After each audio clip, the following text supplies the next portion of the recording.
Welcome to Own It, Your Business and Your Life with Nicola and Judith Morgan. In this podcast, we're going to cover everything you need to embrace to become a successful entrepreneur, marketing, money, and much, much more.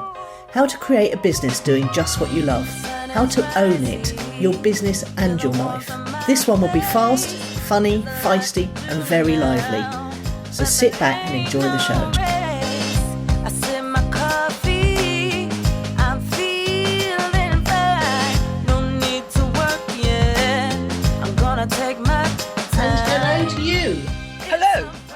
And what a historic day it is. Historic? Yes. Do you mean historic? Do you mean the 19th of March is historic, or we're in a series of historic days? Yeah, we're in a series of historic events, but I think today's going to be even more historic than usual. Because you think of the lockdown? I think it's coming, yeah. Yes, exactly. Tomorrow, I think. I think it's Friday. Yeah. Yes, I think you're right, because that's a logical time to do it. So how are you coping with everything? Well, shall I tell you about my week? Yes, do. A good exercise to put yourself through, even if it never happens, is some what I call digital prepping. So there is some suggestion on my internet forums that the internet, the television and telecoms will all go down for 10 days between the end of the month and Easter, known as the 10 days of darkness. Now, there's a 50-50 likelihood of this. So one day it says it's going to happen, the next day it says it's not going to happen, then it repeats in a cycle. But I've been thinking how I would manage. The only reason I'm okay as a shut-in is thanks to YouTube for, excuse me, my Ho'oponopono, my affirmations, my Esther, my 432, thanks to my apps for brain training, thanks to being able to play games and be entertained by the television, thanks to contact with friends via Facebook and Messenger and email. Without any of that, excuse me, I would have to fill every waking hour on my own, trapped in at home. And I'm finding that quite a testing idea, sort of Dickensian even. So assuming we don't develop some sort of scarcity to do with petrol, which I don't think we will because the price of oil has dropped by 50%, I could go out driving. So I made my first virus-related purchase of a road map because, of course, there will be no sat-nav. Yeah. And then my brother and I exchanged emails, and I said, if I can't contact you or you me for any reason, I will be able to send you a picture postcard. But then I realized I'd need stamps. And these things are like, what? Road maps and stamps. They're like from another era, aren't they? I know. I honestly can't imagine a world without the internet or how I would cope because I stream everything, including my television programs. I know. The American Postal Service has closed down as well. Oh, that's a shame because couriers are still doing, I mean, technically, I've got a client whose husband is a postman. I'll ask her, technically, you don't need to touch anybody, do you, when you deliver things? No, but you're touching envelopes that have got it all over them. Yeah, so. But it doesn't last on things very long. No, but it lasts quite a while, 2 or 3 days. So. No, it doesn't. But let's argue about that. No, so the American Post, well, I mean, I think the shutdown will be, let's go there. You tell me about your week. Well, I've had interesting, just on that topic, I did buy a bread tin and strong flour and yeast, so there could be bread making. There could be cooking. There would be a lot of reading, that's for sure. And a lot of reading. My Kindle is going to definitely come into its own. Yeah, and I have about 20 unread books because I went on a binge just after Christmas of buying second-hand books because I decided I was spending too long on my screen. Yes, I remember. You were replacing the ones you'd left in Greece, weren't you? Yeah, some of them, yeah. And, so I do have a decent amount of books, but having said that, I have been known to get through a book a day. So in the big house next door, downstairs in the basement, there's a huge selection of what I would call holiday novels. So, brilliant! Yeah, what's it called? Chick flick? No, not really. More those sort of things that you see people buy in the airport novels. Oh, okay, that's a step above. Yeah. So what else? I had a Right Club Zoom meeting. It's interesting because they are now including me in Right Club meetings because obviously then they're all in different places.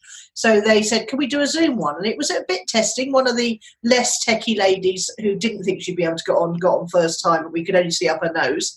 One of the other less techie ladies, we could see her or hear her or see her, but not anyway. She finally tried it with her mobile phone and that worked fine. So it seems to be gadget related, whether it works or not. But it was lovely talking to everyone. And Teresa, we did a bit of free writing. I can even read you my short story today if you like. And then we did a bit of critique of Teresa's dystopian novel, which turned out to be prophetic. because it's set in a Marni peninsula of Greece after a plague. So how many of them are still in stupor? They come and go. So I think there was one leaving. There's one just got back. There's 6 of us all together, and we all come and go. Not me so much recently. But they won't be able to. That's the point. Well, absolutely, yes. So they've all made a decision based on their or their husband's health. Yes. So yes. I really had some bit of a shocking news that my very fit and active landlord, who from Greece, Tony and Jenny, he'd had a stroke and a heart attack on the same day. Survived it, which is amazing considering it's 45 minutes to the nearest A&E, but had fantastic treatment, and he's got a weaker leg and he's struggling to speak a bit, but he's making himself understood, according to Jenny, who says he's a tough old bugger and he won't give up. But that's a bit of a shock because he was a real fit bod, you know. He was always driving around and hauling things out with his truck and chopping wood and walking the dogs and doing all sorts of things like that. Well, that's the irony of the comorbidities, isn't it? Yes, absolutely, yeah. And what else happened? I sent out, I was inspired by Ilana Weschler. So if you're listening, Ilana, I'm so sorry. I did nick your idea and completely rewrote it, though. And she sent out an "Are you okay?" email. It was very simple and just letting people know that she was there and, you know, what she was doing and how she was coping. And I thought, well, that's a nice idea. So I sent one out. And I have got a very tiny mailing list nowadays because I regularly cull it of people who don't open like the last 10 emails or something. And I got, out of about 800 people who are active on it at the moment, I got over 100 replies back, and they were very personal, saying, you know, well, ranged from "you're very brave" to say, you know, to say what you'd said, and "thank you very much for the resources, I've really enjoyed them." And one lady said that the 432 megahertz was actually keeping her anxiety much better under control. I totally agree. Yeah, so that was good. I shared a few resources there. I'm being nicer to all the neighbours and shop workers that I know. I had a little chat with a chap in the local co-op the other day because he, you know, I didn't know if he was on his own. It turned out his family's all abroad and he's on his own apart from the people he rents off. So we had a nice little chat in there, and I gave him my details and said, you know, if you need a mum to talk to, I'm around. And I also contacted the neighbour downstairs, who's a single mum with 2 kids, and said, look, I know you've got my kids' details, but here's my details just in case anything happens and you need a bit of mum support. So that made me feel a bit better. Funnily enough, the whole thing now the tension of it, waiting for it, has gone. I feel a lot better generally. I think I'll come out of this a different woman. I really do. Well, I think we all will. The world will. Absolutely, yeah. Yes. It's got us back to what's important in life. Yes, absolutely, yes. And that's it, really. I mean, I haven't been working hardly at all. It's knocked my work sideways. And to be honest, I'm glad that I don't actually have an awful lot that I have to do every day. But I have, well, I'll tell you about that in the next section. Okay. So books and cooking for me, and novels and driving around the countryside for you. Well, you could keep writing as well.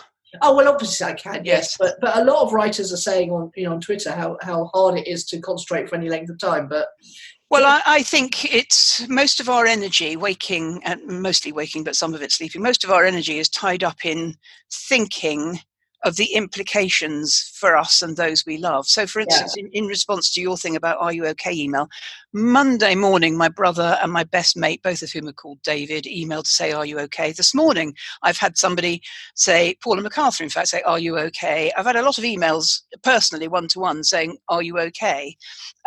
Which is nice, isn't it? It is nice because I think the one thing, you know, being locked up in your flat can do is make you feel a bit isolated. So anything we can do to counter that, I think, is a good thing. Well, of course, I don't feel in the least bit isolated. And I've done a sort of quasi-audit of what's in the cupboards in case I have to. We go on to, you know, iron rations, as my father would have called it. And, you know, my diet will become a bit strange. There's a sort of tin of peaches and custard one day. But fasting doesn't do anybody any harm, by the way. It actually cures almost everything. As long as you've got vitamin C and water, we'll all end up healthier for this as well. Sarah said she's done like week fasts before. Oh, fasting cures everything. Sharon I used to live with, she was fasting endlessly. Yeah. And funny you should mention peaches, because when I drew up it seems like a lifetime ago now, about 5 or 6 weeks ago, my list of essentials for a lockdown, in the event you can't even get to the shops, tin peaches was quite high on the list. Well, I can't remember the last time I bought tin peaches. When I saw them in the cupboard yesterday, what I'm going to have to do, and it'll be a good job, I'm going to empty the cupboards, tidy them up and put them all back in sensible places, because I would have never known there were peaches there because they're in the wrong cupboard, if you know what I mean. Yeah, I know what you mean, yeah. You're in amongst the sardines. Well, we don't want peaches and sardines nestling up against one another, do we? No, but peaches are really, they were quite a treat when I was a kid with Ideal milk. I do remember, I know. I mean, do you know, because when we were kids, I mean, I know you're 6 years younger than me, but really, we used to eat sort of post-war. Yes. Tinned peaches. Are you having a laugh? Yeah, and homemade rice pudding. I love homemade rice pudding. Yeah, so do I, but I didn't like that skin on top. My granddad ate everyone's. Oh, I do actually quite like the skin on top as well. Yeah. Still can't bear it. Yeah.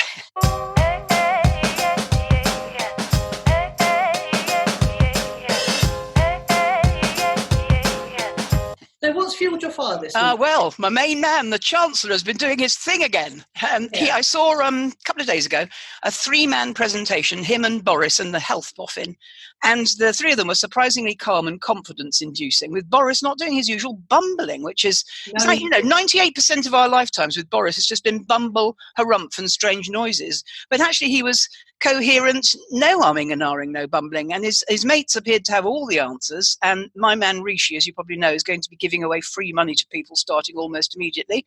Self-employed types will get grants and businesses will get loans, and 330 billion. Of course, I know where it's coming from.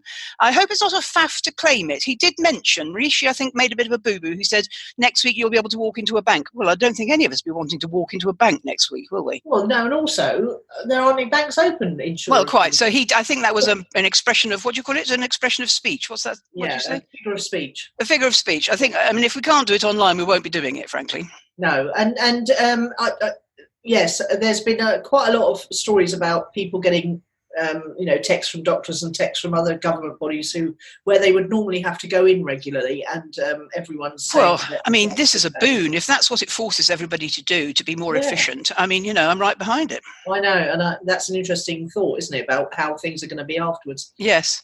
And it looks, good news from China. So it looks like, their first wave is over there, which is nice. And funnily enough, going back to your previous point about how people could be more efficient afterwards, I don't think they will, for the same reason as you've already described, which is most people like getting out and about and doing things with other people face to face. So, for instance, one of my clients is a contractor at Santander, and they've all been told they can work at home, and she's the only one that's looking forward to it. Everybody else is grumpy about that because they like going to work.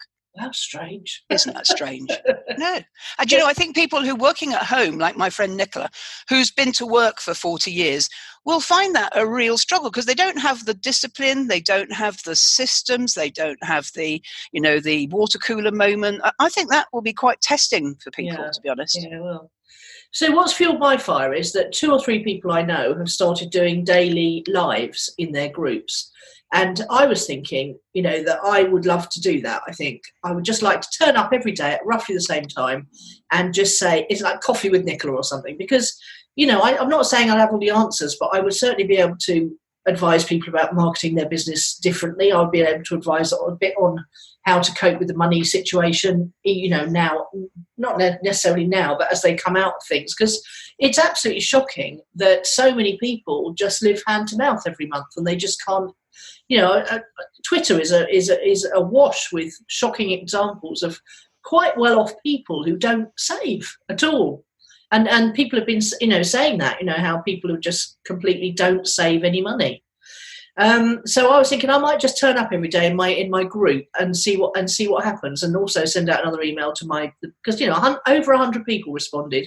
That's, I don't know, it's over 10% of people who feel a bit lonely, and I think entrepreneurs traditionally tend to try and shield their friends and their family certainly, from their worries. And I think it would be quite nice to have someone to talk to who might have a practical solution, or might just be able to say, look, I've been there and this is how I coped with it and this is what helped. Yes, very good. Going back to something, I know. When I think I said this, and I don't know whether I said it, whether I imagined it, but when I had my first recession, which is similar in a way, because it's like everything changes in a hurry and everything you've known goes out the window and it's all different. And when interest rates went to 18%? Yeah, and you're losing your home. That one, what you wanted was savings. Yes. And the next one, you didn't want savings because interest rates went to zero. So, money was useful, but if you were living off it, it was useless. And I remember saying something like, and I was being funny, whatever the next recession, I was thinking in terms of recessions, not pandemics, we won't be prepared for it because we'll probably need, I think I said something you haven't got. Whatever we need to get through the next one, you won't have it. And I think I said loo rolls. And if I didn't say loo rolls, I said bags of sugar. But I was being funny. I was saying, if you thought you could prep for a disaster, you can't. Because you don't know what we're going to need. That's true. Yeah. I think the one thing is, though, that, various circumstances over the years have put me into an incredibly good position in that I have no debt, I have very low overheads, I have very little things, very few things, not little things, that's a bit grammatically wrong. So I'm actually, here in this house, we're not in a bad situation at all. But actually, it doesn't matter because the government here and the government in America are going to start sending people free. You will be a recipient of free money as soon as next week. Yeah, nice. You will, quite. And they've given every holidays from their mortgages and credit card interest. And yes. And 3 months, 3 months mortgage holidays, even for landlords who are sole traders. Thank you. That's me. Yep. Oh, good. Oh, yep. That was nice. Yep. Very good. Okay, so so that's fueled my fire. Just the fact that I was sort of feeling a bit disconnected because I've been working on building up a more corporate client base, and I used to do all these things online where I used to get in front of a camera and talk to people and get responses back. And I didn't realise it until I thought about doing this, and I thought, I felt a little bit disconnected from everything, and that's made me feel a bit unmotivated. But the thought of getting back in front of a camera with people on the line and talking to people face to face has energised me quite a lot. Interesting. Mm.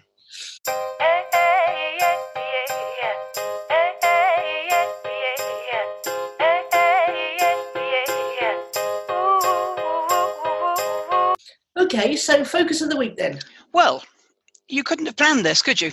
We'll tell the listener that for a few weeks we've been luxuriating in having a handful of topics up our sleeve. We've had, at one point, we had a list of 6, didn't we? Yeah. And 6 weeks ahead is quite a lot for us. And with extraordinary irony, as Alanis Morissette would no doubt claim, today we're going to talk about bucket lists, which typically is a list of things that people create to do before they die.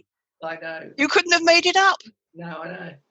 Now, we did find this woman called Annette, who's got a website called bucketlistjourney.net, on which she lists more than 1,000 bucket list ideas in multiple categories, such as adventure, nature, creativity, entertainment, fashion, style, luxury, food. I perused the list with the intention of looking at all the hell yeahs, the hell no's, and the ones I was surprised I'd already done, and get inspiration for the ones I wouldn't mind a crack at. But the list was far too long for me, and I gave up at about halfway through. How did you get on with the list, or did you not even use it? No, it overwhelmed me terribly. Yeah, it's too big, wasn't it? I did spot a few things I definitely wouldn't want to do, which is what you told me to do. So. Yes. And did you notice that number 2 was one we've both done, though not together? What was that?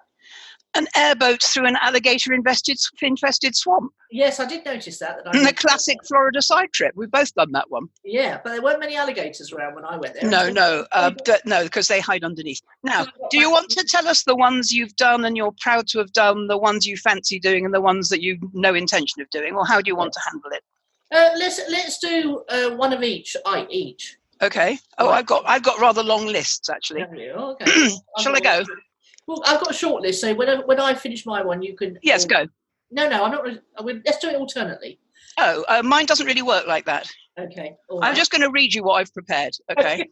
So the ones I've done, apart from the airboat through the alligator-infested swamp, which is the classic Florida side trip, is I've done whale watching. Have you done whale watching? I have, but it was a bit unsatisfactory. It's a little bit of a damp squib because you never know whether a whale's going to come, do you? I've done kissing strangers, I've done meeting famous people, I've done dinner with the president, and I've done karaoke duets. And surprisingly, they all fell into the social category, which is like strangers and staying up all night talking. I mean, I'm not known for my social thing, but I scored highest in that round, I think. And no surprise, because I say it often on this podcast, that generally the ones I don't want to do involve dangerous sports. Yeah. Although I would quite like to do a police ride-along. Oh, yes, that'd be good, wouldn't it? And anything involving koalas, although they are riddled with chlamydia. letting baby turtles out, natural hot springs and waterfalls, eclipses, trees, and anything to do with the ocean. So seaplanes, sailing, and dolphins. There's one on her list that I've got that she hasn't got, and I'm coming to that one last. And so I fully intend to charter a yacht and go on a private plane. In the food category, I'd like to do more homemade ice cream. That's something that I could do. If I had an ice cream machine, I could do that during the, whatever it is we're anticipating. More food carts, trucks and street food, which obviously we're not doing at the moment. And more 100% tipping. I thought that was a fun idea. Now I've got a list now. 1, 2, 3, 4, 5, 6, 7. I've got a bucket list of 7. And I'm not going to say it until you tell me you want me to say it. Okay, go for it. I thought that I'd like to have my own radio show. Whether I'm the host or a regular guest, I don't mind. I'd like to have a radio show, which I think we know. Something I've never done, although I had one failed attempt at it, is I'd like to dye my hair a wacky colour. So pink or silvery pink. I'd like to name a star. Okay. I'd like to write a song. Oh, very good. I'd like to learn how to perform a magic trick. Yeah, I'm not bothered about that. I'd like to see the Northern Lights. Oh. And I'd like to be on desert island discs. Oh. And the one that she didn't have on her list of 1,000 that I always wanted, that I did tick off my list, but they need an upgrade, is a pair of diamond earrings. But mine are quite small. I'd like to upgrade them to bigger ones. And the man I bought them off said he would do that anytime I wanted to. And this time I'm going to have clips instead of screw-ins because the holes in my ears have. So either I've got to what do you call that? Pierce my ears, or I'm going to change to the other sort of earrings. Yeah, well, you just reminded me of something I want to do. Oh, good. Right. Over to you. Right. I would... have we done the things we don't want to do yet? No, we're going to save well, all of mine are the dangerous sports ones, really.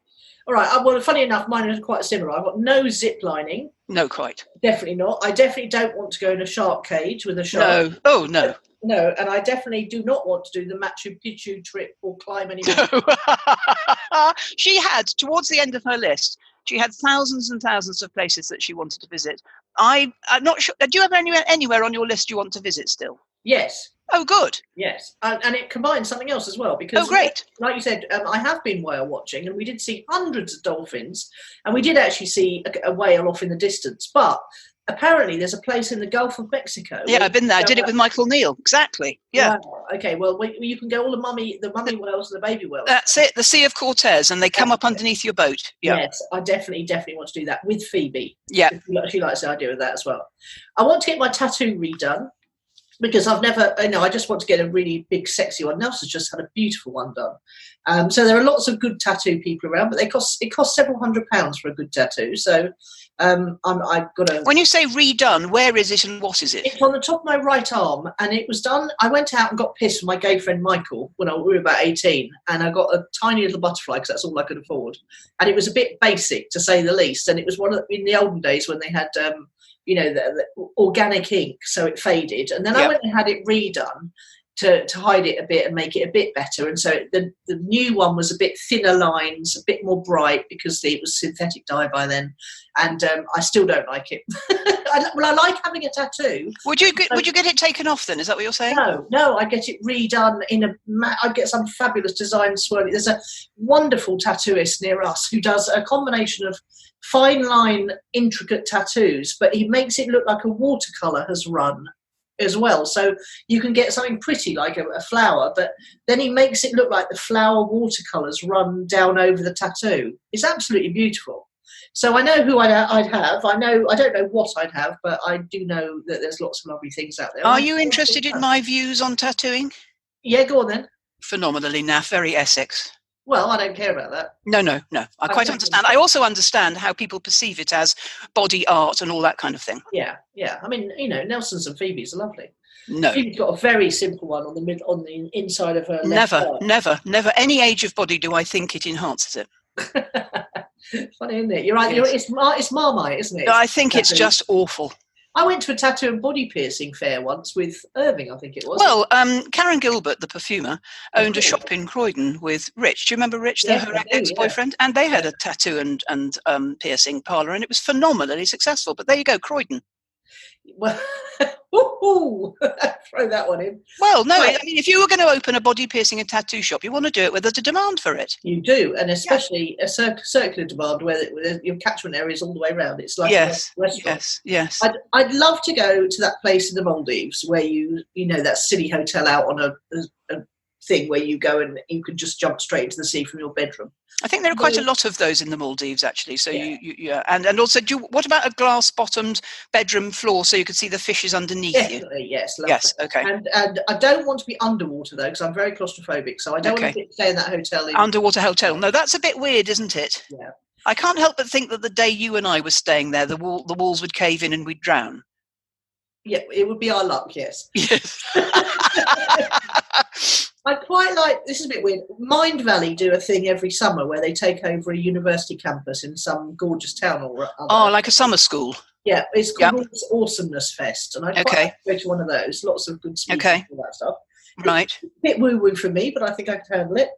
I'd quite like to do one of those, either go on that very tiny luxury cruise ship. Obviously, cruise ships are like little Germans right now, but when we come out of this, Casey Neistat's been on it. Quite a lot of people I know. You mean the World?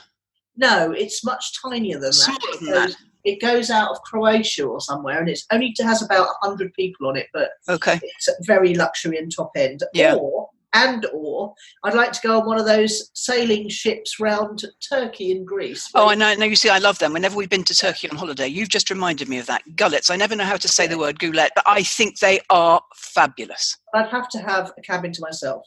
Yes. I'm not sure I'd even want to stay on board, to be perfectly honest, because I don't think my knees are up to it. You've got to bend in places I no longer bend in order to sleep in a cabin on a gullet. You have to go up a ladder to get into bed. I don't think so. Yeah. And I still want my house in Greece, which will come from one of my other dreams, which is to have a successful television series and a successful sci-fi novel. Oh, well, there you go. So you're going for the successful novel and telly, and I'm going for the successful radio show. Tell me about your television programme. What will that be like? You won't like it. Try me. Dark. Try me. Oh, very dark. Yes, I read the. I don't know. Oh, I see what you mean. You mean you write a successful television? Oh, I've got it. Okay. I don't want to be on the telly now. Okay, I thought you were going to say you wanted something like the Kardashians.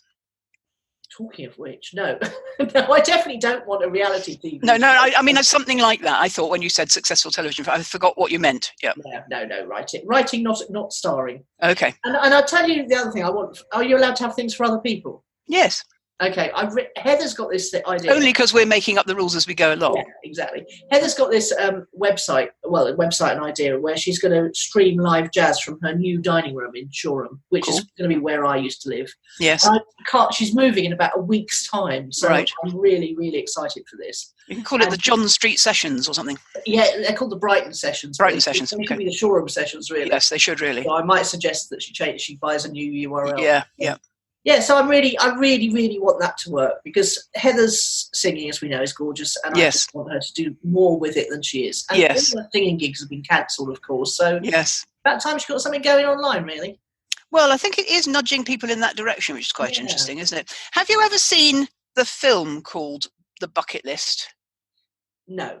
Okay, it's two men who are dying, Morgan Freeman and I think Jack Nicholson, and they're sharing a hospital room and they hate each other, and they basically check out and go off and do all of these things like skydiving. So it's a sort of men behaving badly film. I've only seen it once. I can't remember anything about it except that it sort of spawned this whole concept of bucket list. I mean, we're talking about it for a topic for our show, but it isn't something I think about generally. Is it you? No. No, because I've done some amazing things, and generally speaking, if you could be spontaneous and things, like when I drove across America in a Mustang, it was just brilliant. And I'd always wanted to do the Route 66, no, not Route 66, the other one, the LA to San Francisco one, the Big Sur. I always wanted to drive the Big Sur. I don't know why. No, I've done that. I've done that, and it was wonderful in a topless car. Exciting and romantic. Yes. But I think, driving across America was pretty good. There's this marvellous road in San Francisco called Lombard Street, which is like a snake. Oh, okay. And we were driving along in San Francisco, and Nicola was driving, and I was doing the map reading, and I knew this road was coming up, and I don't think she knew this road existed. And we got to the top of this hill, and you had to go down it like a snake, and she went, holy shit. She is actually a very good driver, so it's okay. But I didn't tell her in advance that this big scary thing was coming up, although it turned out not to be any of those things. I can just imagine her voice. Yes. Yeah. But yeah, I don't feel I've missed out. And I don't feel very adventurous. But when I looked at the list with the purpose of, getting a conversation out of it, there were some things that I like. So basically, the things I like, I'd like to do more of. And the things that I've done that are one-off events, I'm very content with. And certainly natural phenomena like, eclipses and waterfalls and whale watching and if you were somewhere where these things were happening, or like the Northern Lights where you have to go there, I have to put myself out a bit to see the Northern Lights. Yeah, I did have the ice hotel, the igloo. Yes. Watch the Northern Lights, but I thought, no, I really don't. Well, do you know why? Because it's going north into the cold, which isn't either of our natural habitat. I did put down meet Casey Neistat because I've met Gary V and he was wonderful, and Casey Neistat kept me going just after Steve died. When I kept waking up in the middle of the night, I found Casey and started watching his videos, which are relentlessly cheerful and creative. Well, I tell you what's interesting. This woman, what's her name, Annette, of this website, I'll link to it in the show notes, bucketlistjourney.net. She's a pro blogger, so she is describing all of her adventures as she does them, and she changes the colour on the list of the 1,000 as she does them, and she's selling a book off the back of it, etc. But she's done surprisingly little. I mean, I've done a lot more than her. Oh. And what I mean by that is, quite ordinary things. Yes. What, she's got quite ordinary things on her list? Yes, she's got some quite ordinary things on her list that I think perhaps if you're American, you're less likely to have done. Because they never go out of America. Because America's so big, isn't it? And we perhaps have done a lot more international things. I don't think she's been to Australia, for instance, and you have. Do you know what I mean? They're things that we take for granted, perhaps. Yeah. But I do think her list, I wouldn't say it was inspiring, but it did sort of nudge me into thinking a little bit. You're absolutely right, it's far too long. But I felt content with the things I'd done, not lustful or wanting for anything I hadn't had, surprised by how rich my life has been in terms of experiences, which is what's important, I think, isn't it? Yeah. So actually it got me in a different way, but it didn't, if I don't do any of these things on my list, I'm not bothered really. No, I think that's a really wonderful thing to be able to say about your life, isn't it? Do you? Content with your experiences so far, but ready for more if they present themselves. Well, I think we've been lucky. I mean, now that I think about it, it's quite a weird topic to be discussing this week, because this week we don't really have any choices at all. No. And this is all except about how we handle the crisis. But this is all about choices, isn't it? This is about whatever the opposite of lockdown is, opening the cage again, and we're allowed to go out and go on planes and go places and meet people and do things. Yeah, I think a lot of people will take a lot of ordinary things very much more with gratitude. Well, that's what we do every day in I Love My Life, funnily enough. And it, as you know, that is such a brilliant routine to put yourself through, isn't it? Yeah, just being grateful for the ordinary things.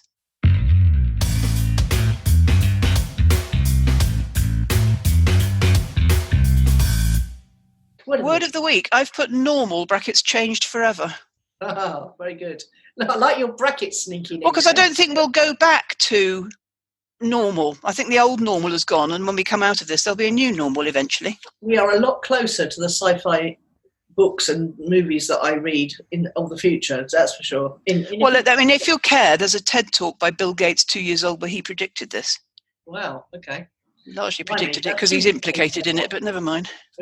Sorry? What's your word of the week? I heard you. Innovate. Because nice. Lovely word. Having to innovate now and do things differently. And we would like that because it's brain stretching. Yes, it is.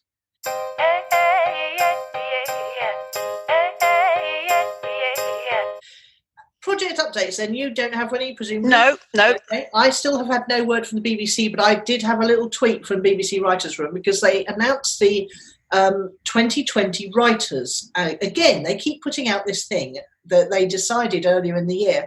Keeps giving me a heart attack because I keep thinking, hang on a minute, oh my God, I haven't had my email saying no. So I tweeted them and said, is this the thing that there was a deadline on the 6th of January? And she said, no, not yet. A few weeks off yet. So I said, good, because I'm feeling hopeful. I had a little heart attack and it wasn't right. It was just me getting ahead of myself. Mm. The podcast is now nudging. I know how you don't like me to get too close with the numbers. 139,355 downloads. That's nearly 140,000 downloads. Yeah, by the time people hear this in 8 days' time, it will be 140,000. Oh, that's exciting, isn't it? Yeah. So now everyone's got more time to listen to us and go back and binge listen all our back episodes. Do feel free to share the podcast with the friends, because that's how we grow. I see you've been doing sterling work on that front and encouraging people now they've got more time on their hands to go and listen to the podcast. Well done. Yeah, I try and remember. And finally, who or what's impressed this week? I've got quite a few. I've got Brad Yates, who's the EFT tapper, Abraham-Hicks, Tut and Joe Vitale, who separately have put out content specifically for those who might be finding this situation difficult in any way. And you can affirm your way to calm and tap away your fears. And there's a lovely vid I love on YouTube, the Ho'oponopono prayer, 108 times repeated, which takes about 14 minutes. And I do all of these things every day. Ho'oponopono prayer. I like that one. Do you remember? I'll give you a link later. You remember, I'm sorry, please forgive me, thank you, I love you. There's just a little ippy-dippy woman that says it 108 times. It takes about 12 minutes. You keep thinking as you're 108 times you go, and then you get to the end too quickly, if you know what I mean. Yes, another meditation. I love them. Well, there you go. Yeah, I like it. And somebody said to me it's very calming. It's not really supposed to be calming. You're supposed to join in.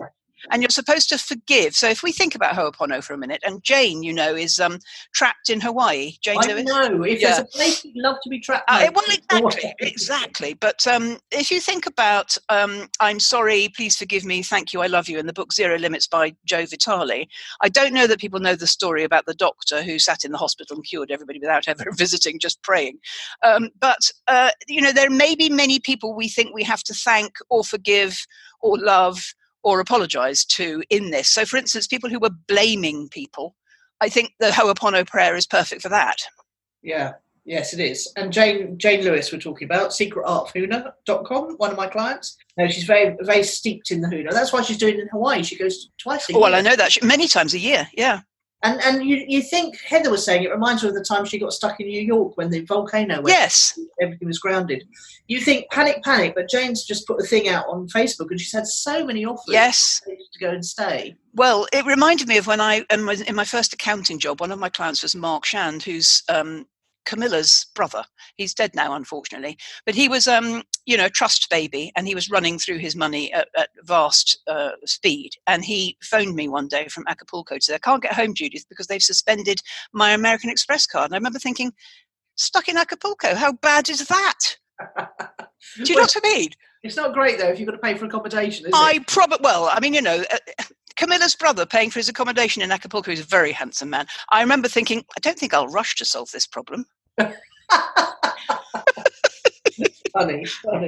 Because that's what I was thinking, is how do people, afford it when they get stuck in places? But obviously they... Well, if it's us and you're not a member of the royal family, the answer is the kindness of strangers, as Heather and Jane have experienced, but also the British Embassy. Ah, I see. What do they do? Well, they help you. They put you up and they pay for things and they get you home eventually. They manage the crisis for you. Good for them.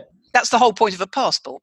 Yes. Oh, okay. I didn't know that. I thought it was just get you in and out of places. Well, ish. Now, tell me who or what's impressed you. Right, I've got several, and they're all telly, so that'll be good for people. So, Series 3 of Westworld started this week. Phoebe and I watched it, and we looked at each other and thought, we haven't got a clue what happened in that. But the gadgets and the cars and the motorbikes and the clothes were just amazing.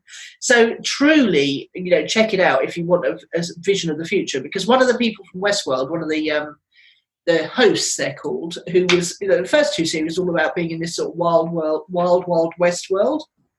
And now she's come out into the real world, if you like, and God, the gadgets are just so beautiful. I don't know who designed those, but it's amazing.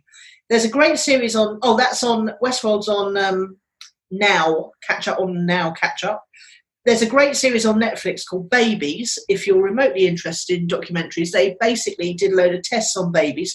No babies were hurt in the filming of this series, but they did fascinating tests about how babies learn to communicate, how babies learn to crawl, how much babies know what's going on, why babies eat what they eat and don't like certain things. It was just absolutely fascinating. Probably deeply dull to most people. But Where did you say that one was? Netflix. Okay. There's a fantastic series, I think, again on Netflix. It might be on terrestrial TV. It's called The Stranger by Harlan Coben, and of course, that is on Netflix. I think the books are amazing. So I haven't watched The Stranger because I've read the book, and I thought I haven't watched it either because it's too scary for me. But everybody says it's brilliant. Yeah, it's supposed to be fantastic. But the Harlan Coben books are just amazing. Anyway. Yes, that's true. Now, Keeping Up with the Kardashians comes back this Thursday. Phoebe and I cannot wait. We absolutely love watching it together. And, it was all filmed, obviously, before all this, so it'll be good, all the escapist stuff. And at the end of the last series, one of the girls was thinking that she didn't want to carry on with the series anymore, and they were having big rows about it because obviously it's a massive money spinner for them. So it'd be interesting to see how they resolve that. And finally, I started watching a sci-fi series the other night on Amazon Prime called Falling Water, and it's absolutely fascinating. And I can't make head nor tail of it, which shows it's a good thing at the moment. But I highly recommend the first episode. It was very intriguing. Did you see that the virus has halted the making of several of our favourite television programmes? No, I'm distraught. Line of Duty. Yeah. And Peaky Blinders. And worse. And if you think about it, restaurants and films and television are still the ones that require so many human beings in close proximity to each other. Worse, Casualty and Holby City have been suspended, along with EastEnders. Not that I bother about EastEnders. I've never seen a single episode of either of your hospital ones. Well, I've seen every episode. I know you have. The hospital ones, well, you may have this. This is one of the senses in which you may have to emerge as a new woman with new interests, like the 5 you've just listed for us, because I think some of these things won't ever come back. Oh, Holby City and Casualty will come back. I was wondering how they were going to handle this whole thing in the storyline, but then events overtook them in terms of couldn't carry on filming anyway. So, I mean, I do think there will be. Do you remember the Hollywood writers' strike? Yes. So I think there will be a similar impact now, which is, seasons will be foreshortened, like all the sports seasons have been foreshortened or cancelled altogether. There's almost no professional sport going on globally. I saw a very funny thing on the sport. I was watching the news, and there was a sports segment, and this woman was talking about this compelling marble rolling thing. Have you come across that? No. It's like they make special courses out of, I don't know what it is. Could be sand. It could be grey concrete. It might be concrete actually, and they roll marbles. So you get to. It's like a horse race for marbles. A marble is a beautiful thing. It is, yeah. So you get to choose your marble, and then you get to bet on it, and then the marble has to go over all these. And can we do it virtually? Is that what you're saying? Yeah, no, it's all virtual. Yes, exactly. Online, yeah. So it's a bit like you can do horse racing like that as well. And the other thing is, I predict esports. I mean, Gary Vaynerchuk's been banging on about esports for ages, which are where you watch people playing computer games, and computer versions of football and netball and basketball and all that stuff. Yeah. He's been saying forever that it's going to be absolutely huge, and of course now that is the only games to watch. So, well, gaming, which is all about sort of war battles and things, sports rather similar in many respects. So I don't think that's a big jump for people. But there's a chap an American chap. All my people on my forums are American, and he said now that all of the sport's been cancelled, I've looked around my house to see what else I could do, and I discovered this strange woman on my sofa. I think she might be my wife. She seems very nice. I saw that as well. It's very funny, wasn't it? If it wasn't so sexist, that would be even funnier. No, I love the thing is. Frankly, I don't know what the men in my house are going to do because they're obsessed with sport. My family, I mean, what are they going to do? They're going to twiddle their thumbs. I don't know. Well, DIY. No, none of them are DIYers. They'll probably go for a run. That's what they'll do. Yeah, they might have to learn. Okay, that's us then.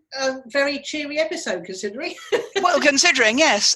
Stay safe out there, and if you do, I'll see you next week. Okay. All right. Keep in touch. Bye. Bye. It's a brand new day. You've been listening to Nicola Cairncross and Judith Morgan. Do come and visit us at ownitthepodcast.com. We'd love to hear your feedback. You can find out more about Judith and visit her on her website at judithmorgan.com, and you can find Nicola at nicolacairncross.com.